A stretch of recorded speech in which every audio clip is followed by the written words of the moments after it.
Section 1. You will hear a mother, Shirley, talking to Kate, an admissions officer at a school. First, you'll have some time to look at questions 1 to 3.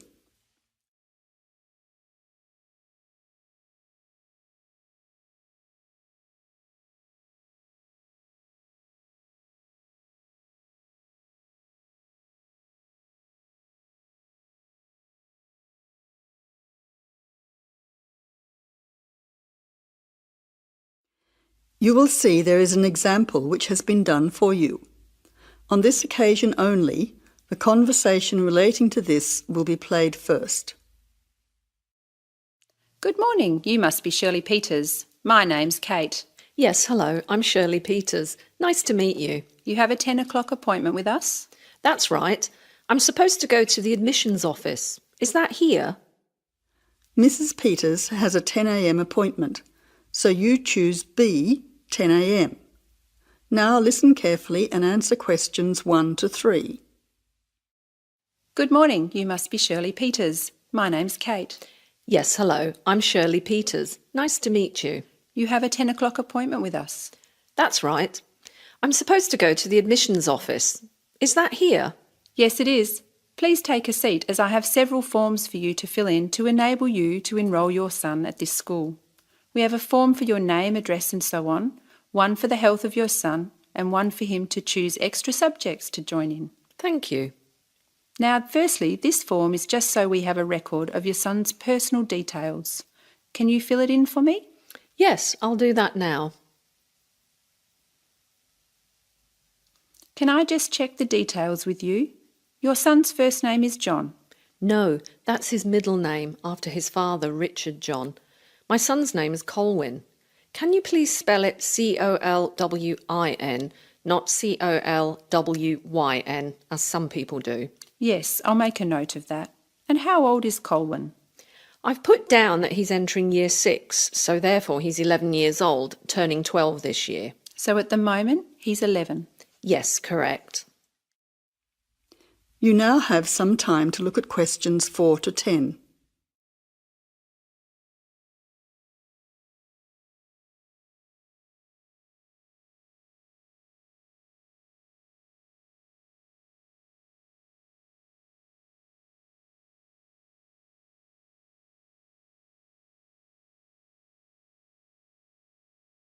Now answer questions 4 to 10. Let's move on to your address. Do you live at 7 Watley Crescent, Mount Lawley? Yes, that's right. The street is spelt Whatley Crescent in Mount Lawley. Yes, I can see you've written that. Which phone number is best to contact you on? Well, I'm out and about doing things during the day, so probably my mobile rather than the home number. So that's 041 3325 888. Yes, 041 3325 888. Secondly, can you complete this form regarding your son's health? Yes, I'll do it for you now. Thank you. Now, can I go through the more important areas of this form with you to make sure our information is accurate? Yes, of course. Is your son taking any medication at the moment that the teachers will need to be aware of? Yes, he has asthma, so he will be carrying his puffer in his school bag. So he has a puffer. Is he allergic to anything? Yes, peanuts. Actually, he should avoid all types of nuts. That's okay, because we have a policy of not having any nuts in our school. Is there anything else that you think we should be aware of? As I've written down, he also wears glasses, which he needs to keep on all the time. I'll highlight that section on the form so his teacher will know about his glasses. Finally, this school has a wide range of interesting subjects that your son can participate in. Could you mark on this form what your son would like to do? Yes, certainly. Here you are. Firstly, it seems your son is particularly interested in football, so I'll make a note of that. Secondly, with regard to music, would you like him to start learning the piano in music class? Yes, that would be fantastic. Now, turning to art, I'll let his art teacher know that he likes drawing cartoons. Wonderful. Finally, let's look at languages now. Did you know that Mandarin was actually only started at the school this year? Really? Well, I think Chinese would be the most useful, even though my son's friends have already been learning Indonesian and Italian. Well, now we have all the information we require about your son. We hope he enjoys himself at our school. I'm sure he will. That is the end of section 1. You now have half a minute to check your answers.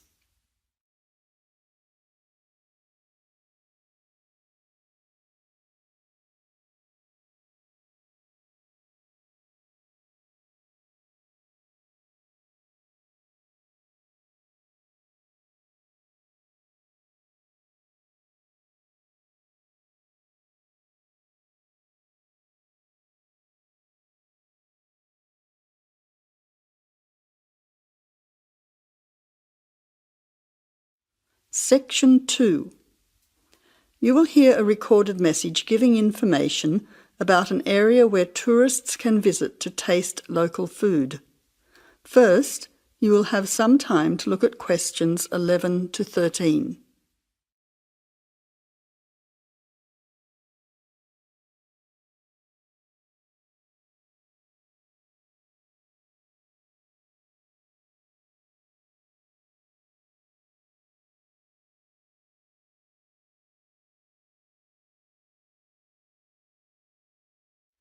Now listen carefully to the first part of the message and answer questions 11 to 13.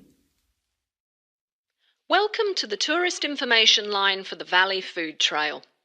Here you will find many local food products for you to sample and buy. It is possible for you to spend as much or as little time as you want, but I suggest that you allow a full day for touring this area. Of course, there are many half-day tours available for those of you short on time. Now, it's quite a large area and stretches from Brookville to Ford Hill. For those of you unfamiliar with the area, that means that it is 10 kilometres to 35 kilometres from the city centre, or by car 15 minutes to the closest point, continuing to 55 minutes at its furthest point from the CBD. Of course, apart from food, there are many other places of interest in this area, including cafes and restaurants and galleries and studios. But I wouldn't recommend you go here to see parks and gardens. The other information lines will give you specific information related to these particular attractions. Before the final part of the message, you now have 20 seconds to look at questions 14 to 20.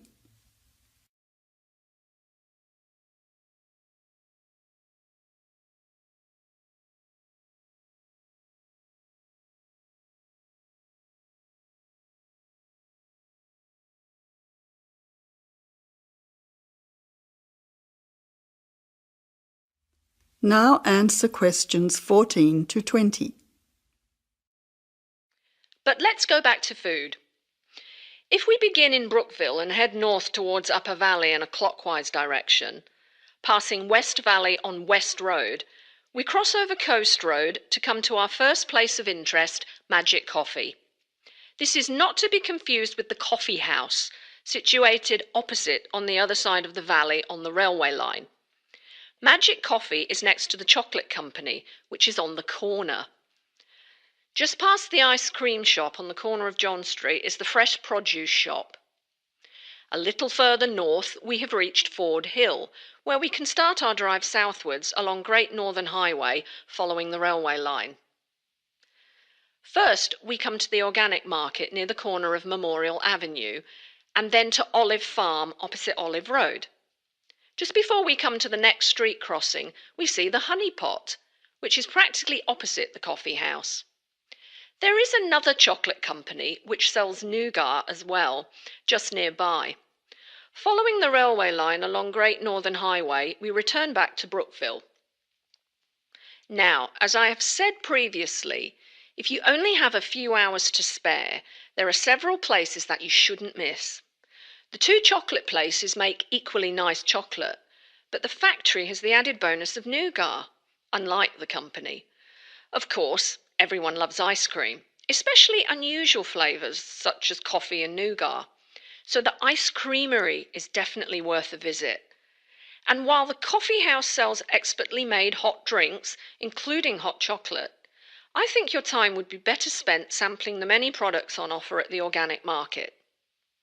Well, I hope you enjoy your time visiting the Valley Food Trail and enjoy all the wonderful local foods on offer. That is the end of section 2. You now have half a minute to check your answers.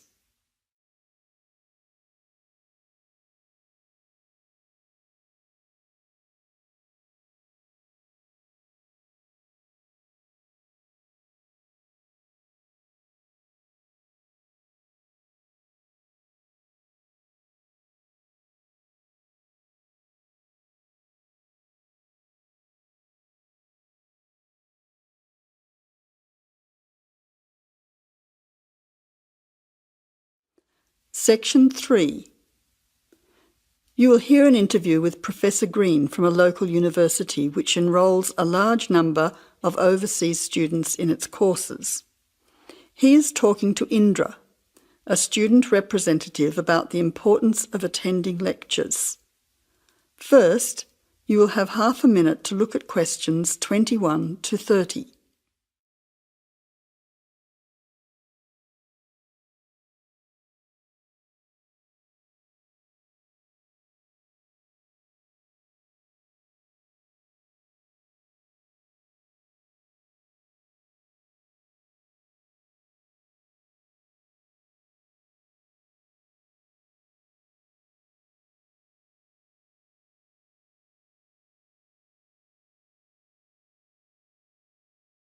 Now listen carefully to the interview and answer questions 21 to 30. Good afternoon, Professor Green. Thank you for your time today. I wonder if you could explain why you think it is important for us to attend lectures in a course that we're studying. Well, despite the increasing dependence on online communication these days, I do think it is important. Apart from delivering the content of the lecture itself, I believe that there are some general communication benefits from having large groups of students together in one place. For lecturers, it is an opportunity for us to address many students together at one time. For students, it helps you to feel part of the wider learning community who are following the course. You can interact with each other both before and after the lecture to discuss the ideas and content, networking with each other and comparing your notes. But isn't most of this achieved, as you said, these days through online communication? Well, lecturers do communicate with students online, of course, but we usually only give a summary or notes of the lecture, so there are significant differences. When you go to lectures, you get more of an insight into what the lecturer considers important. We give additional commentary and anecdotes, and by voice emphasis, we can alert you to the key concepts, theories, and issues of the subject. By not attending lectures, you might miss crucial information about what we are expecting in an assignment. You know, these extra things can make a difference. Okay, but there are tutorials. There is a lot of interaction between students and lecturers in tutorials. Can't all this be done in tutorial discussion groups instead of having lectures? Yes, to some extent. But during lectures, the lecturers can sensitise you to the debates and the controversies that are dealt with in the literature. This can help you think more critically about the subject. So then, when you come to the tutorial, you'll be able to come with some questions and ideas for discussion. The result of this is that the tutorial class will be more beneficial for everyone who attends. I see your point.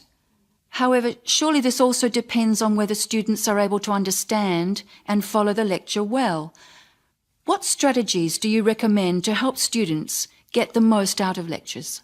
I would say that first of all, it is important to do some pre-reading. By doing this, you get an orientation to the topic. You'll become familiar with the key terms, and you'll be able to follow the lecture points more easily. I also think it is good to arrive early to collect handouts and to find a seat where it is easy to see and hear what is going on. Then, importantly, during the lecture itself, you need to be attentive. I know from experience that it is often difficult to be attentive. What can students do to improve their attentiveness during the lecture? I think that there are two keys to following a lecture successfully: using the visual cues and using active listening techniques. By maintaining eye contact with the lecturer and following how the lecturer makes use of the slides, whiteboard and so on, you are using the lecturer's visual cues, which help make the structure of the information clear and give you a sense of what's important. Then, using active listening techniques will also help you to process the information. What do you mean by active listening techniques? Well, you need to pay attention to the methods the lecturer uses to highlight important information.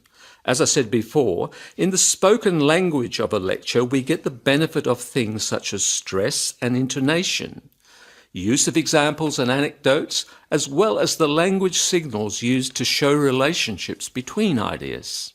Yes, I see what you mean. These things will be missing in written summaries. And what about taking notes? Does that help? Taking notes helps you to concentrate, so I would certainly advise you to do that. It's difficult to listen and write good notes at the same time, so it does take some training. Yes, taking notes needs a lot of practice, I've found. Do you have any other advice? Well, I can't finish without stressing the importance of formulating questions while you are listening. During the lecture, you should ask yourself questions about the content of the lecture and the points you are following. Ask questions like, what are the benefits or problems? What other examples are there? How does it work? Why does this happen? This will keep you focused and actively engaged in the content of the lecture. Professor Green, thank you very much for your valuable tips and your time today. You are very welcome. That is the end of section 3. You now have half a minute to check your answers.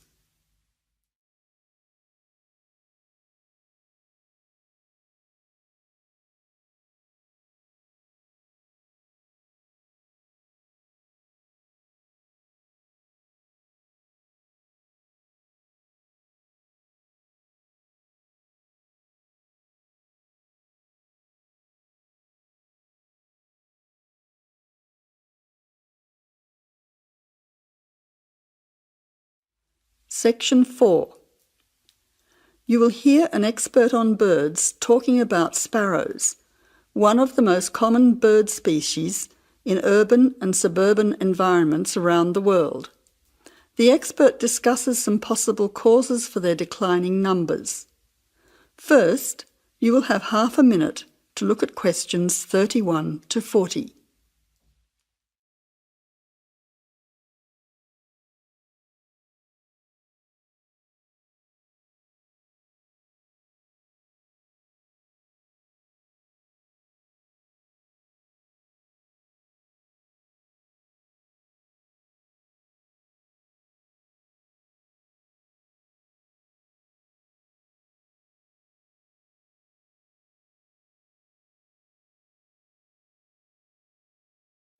Now listen carefully to the talk and answer questions 31 to 40. Some people dislike sparrows and see them as annoying pests in their neighbourhood. Others see them as an interesting part of the urban environment. Love them or hate them, it could be that the familiar scene of these birds flying, hopping and chirping in our city streets will soon become a thing of the past. Until recently, there were so many sparrows around that people tried all kinds of methods to get rid of them. But it now seems that many people are starting to worry about the declining numbers of sparrows in many cities around the world. Over the past 20 or 30 years, sparrows have been disappearing throughout many parts of the world. In Britain, since the 1920s, the overall population of sparrows has declined by 92%. In London, they were once so plentiful that people who conducted regular surveys did not bother to count them because they were simply too common. Now there are none. This decline has also been recorded in some cities in continental Europe, parts of North America, and India as well. Some people will be surprised at this, as they probably still see many sparrows in their local neighbourhood. But whereas some suburbs may have large numbers of sparrows, in the next suburb there may be none. So, why are they disappearing rapidly in some areas, yet still exist in large numbers in others? Well, it is a bit of a mystery. Some say it is due to local issues.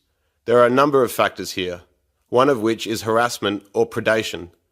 Other local animal species harass them and domestic cats hunt them for food. Secondly, there is increased competition both for food and for nesting sites from other seed-eating birds in the neighbourhood. And thirdly, it is now more difficult for sparrows to make nests in modern buildings due to more effective modern building methods.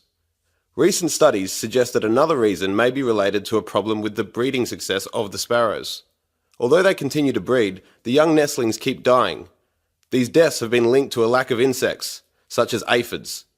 This decrease in the availability of insects, it is believed, then causes the young nestlings to die of starvation or dehydration. It seems that there is a growing worldwide shortage of insects, and our modern urban lifestyle with the increasing use of motor vehicles is being blamed for it. It is suggested that the carcinogenic chemicals released into the atmosphere by unleaded car exhaust fumes is having an impact on insect numbers. Another theory, which is thought to be affecting sparrow numbers, is connected to our technological advancement.